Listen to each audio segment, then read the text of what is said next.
अगर फाइल में ओपन किया जाए तो फाइल में क्या है कि न्यू विंडो ओपन कर सकते हैं, प्रोजेक्ट ओपन कर सकते हैं, मैट्रिक्स, ग्राफ, एक्सेल, ये हर एक चीज़ों को न्यू हम ओपन कर सकते हैं। यहाँ पे ओपन डाटा आ गया, ओपन एक्सेल आ गया, सेव प्रोजेक्ट। अपने कोई भी डाटा काम करना है सबसे पहले उसको प्रोजेक्ट को कोई अपना नाम रख के उसको सेव करने की कोशिश करनी है ताकि बाद में इशू ना कोई बने। ठीक है, प्रोजेक्ट को सेव करना है। फिर उसके बाद आ गया सेव विंडो एज। ये सारे डाटा हमारे पास जो मोस्टली काम आता है, ये प्रिंट के लिए, प्रिंट प्रीव्यू के लिए, जैसा कि हम एक्सेल और वर्ड में भी देखते हैं किसी चीज़ों को प्रिंट प्रीव्यू करने के लिए। एडिट आ गया। एडिट में हमारे पास क्या है, मल्टीपल एक्शंस को अंडो करने के, मतलब कि हम इनको रिटर्न वापस लेके जा रहे हैं। ये तो शॉर्टकट आपको पता होगा, कंट्रोल Z दबाते जाएं तो पीछे बैकवर्ड वो चलता जाएगा जो भी हमने एक्शन किया होता है। फिर ये कंट्रोल X मतलब कट करने के लिए यूज़ करते हैं, कॉपी करने के लिए हम मोस्टली डिफरेंट चीज़ें यूज़ करते हैं। सिंपल कॉपी के लिए कंट्रोल C, ये इसकी अपनी कमांड्स हैं तो हम मोस्टली जो यूज़ करते हैं वो कंट्रोल C यूज़ करते हैं। पेस्ट करने कंट्रोल V यूज़ करते हैं, पेस्ट ये हर एक चीज़ आपके सामने। अगर हमने कोई भी डाटा को मर्ज या ग्राफ को मर्ज करना है तो यहाँ पे हम ग्राफ को मर्ज किया जा सकता है। नेक्स्ट आ गया व्यू पॉइंट में। व्यू पॉइंट में हमारे पास टूल बार आ गया, स्टेटस बार आ गया, mini tool bar, formula bar आ गया। फार्मूला बार भी हमारे पास अलग से शो हो जाएगा, ये देखें। लेकिन हमें इसको शो की ज़रूरत नहीं है क्योंकि हमारे पास इस वर्कबुक के अंदर भी फार्मूला इजीली ऐड कर सकते हैं, लिखा जा सकता है। फिर उसके बाद आ गया कमांड कोई ऐड करनी है ऐप, ये वो हम इसमें हमें ज़्यादा ज़रूरत नहीं पड़ती किसी चीज़ की भी। डाटा में आ गया कनेक्ट टू फाइल, हम फाइल्स को कनेक्ट कर सकते हैं, डिफरेंट फाइल्स। ये वाली फाइल्स हैं, इनको मैथलैब को इंपोर्ट, HTML टेबल, एक्सेल, इन सब को हम इसके साथ कनेक्ट कर सकते हैं। लेकिन हम इसको कनेक्ट नहीं करते। मोस्टली जो डाटा हमें आता है वो ऑटोमेटिकली किसी शेप में होता है, उसको हम यहाँ पर जस्ट इम्पोर्ट कर देते हैं या कॉपी पेस्ट कर देते हैं। अब यहाँ पे नेक्स्ट आ गया हमारे पास प्लॉट। अब प्लॉट के डिफरेंट टाइप्स हैं। अब देखा जाए 2D प्लॉट करने के लिए बेसिक्स ये सारी हमारे पास पड़ी हुई। हर तरह के ग्राफ है, scatter, scatter centre, column scatter. ये फिर आ गया मल्टीपल एक्सेस के लिए। मल्टीपल एक्सेस मतलब एक से ज़्यादा एक्सेस के लिए। ये डिफरेंट एक्सेस पे ये ग्राफ बने हुए हैं।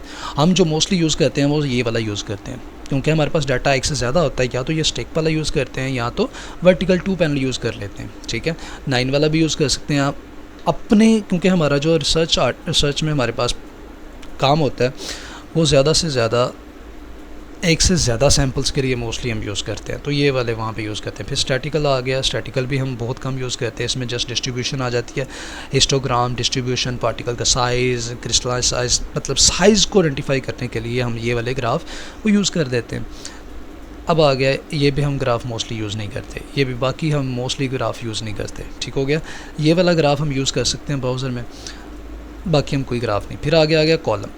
अब कॉलम में भी हमें कोई इशू नहीं है, हम जिस तरह हमारे पास कॉलम है एक्स वाई एक्स, इनको लेबल यूज़ करना है, क्या चीज़ यूज़ करनी है वो यहाँ पे हमारे पास दिया हुआ है। वर्कशीट में जितनी भी चीज़ें हैं वो यहाँ पे। फिर आगे फॉर्मेट आ गया। फॉर्मेट में भी हम अपने डाटा को फॉर्मेट किया जा सकता है। एनालिसिस जो मेन हमारा काम है वो एनालिसिस में मैथमेटिकल आएंगे। मैथमेटिकल में हम क्या कहते हैं, ये मैथमेटिकल में हम बहुत सी वैल्यूज़ को, ये सारे के सारे प्रोग्राम हम ऑपरेट किए जा सकते हैं, डाटा मैनिपुलेट किया जा सकता है। फिटिंग में आ गया linear fitting, non linear, curve, curvature, ये वो सारी चीज़ें वहाँ पे सिंगल। अब यहाँ पे जो हमारे पास मोस्टली जो डाटा आता है उसको हम स्मूथ करते हैं। ये आपने याद रखना है, सिंगल प्रोसेस में ये आ गया हमारे पास स्मूथ डाटा। ये हमारे पास जो हम यूज़ कर सकते हैं, ये हमारे पास बहुत ही इंपॉर्टेंट चीज़ है क्योंकि जितना भी डाटा आता है उसमें कंटेमिनेशन को ख़त्म करने के लिए या जो बहुत से एक्स्ट्रा चीज़ें आ जाती हैं उनको स्मूथ करने के लिए ग्राफ को हम ये वाला स्मूथ यूज़ कर सकते हैं। और यहाँ तक एनालिसिस में जाना है, एनालिसिस में जाके सिंगल प्रोसेस पे, फिर आगे स्मूथ में और यहाँ पे ओपन डायलॉग में। फिर आगे पीक एंड बेस लाइन सबसे इम्पोर्टेंट है स्मूथ करने के बाद ये वाली। अब मल्टीपल पीक्स फिटिंग के लिए, पीक एनालाइज़र के लिए हम मोस्टली मल्टीपल पीक फिल्टर पे चले जाते हैं या पीक एनालाइज़र को यूज़ कर लेते हैं। स्टैटिस्टिक में आ जाएगा, अगर आपने देखा होगा SPSS, उसमें जितने भी एनोवा फाइंड करना है, हाइपोथेसिस, डिस्क्रिप्टिव, ये जितनी भी चीज़ें हैं ना वो उसकी हैं, तो हम यूज़ नहीं करते। फिर आगे इमेज आ गया, टूल आ गए, ये सारी चीज़ें। अब ये था सिंपल ओवरव्यू मैंने आपको दिया हुआ, ठीक है। ये था सारा हमारा ओरिजिनल का सामने फ्रंट पेज और ये हमारी सारे का सारा डाटा आ गया। तो मैं आपको स्टार्टिंग पे सिर्फ बताना ही चाह रहा था कि ओरिजिन के अंदर स्टार्टिंग पे होता क्या क्या है और कौन कौन से टूल्स हमारे मोस्टली काम में आते हैं। तो आज के लेक्चर के लिए खुदा हाफिज़, बाकी नेक्स्ट लेक्चर के लिए आप हमसे कनेक्ट रहिएगा। और ताकि आपकी रिसर्च में हम जितनी हेल्प हो सके हम कर सकें। खुदा हाफिज़।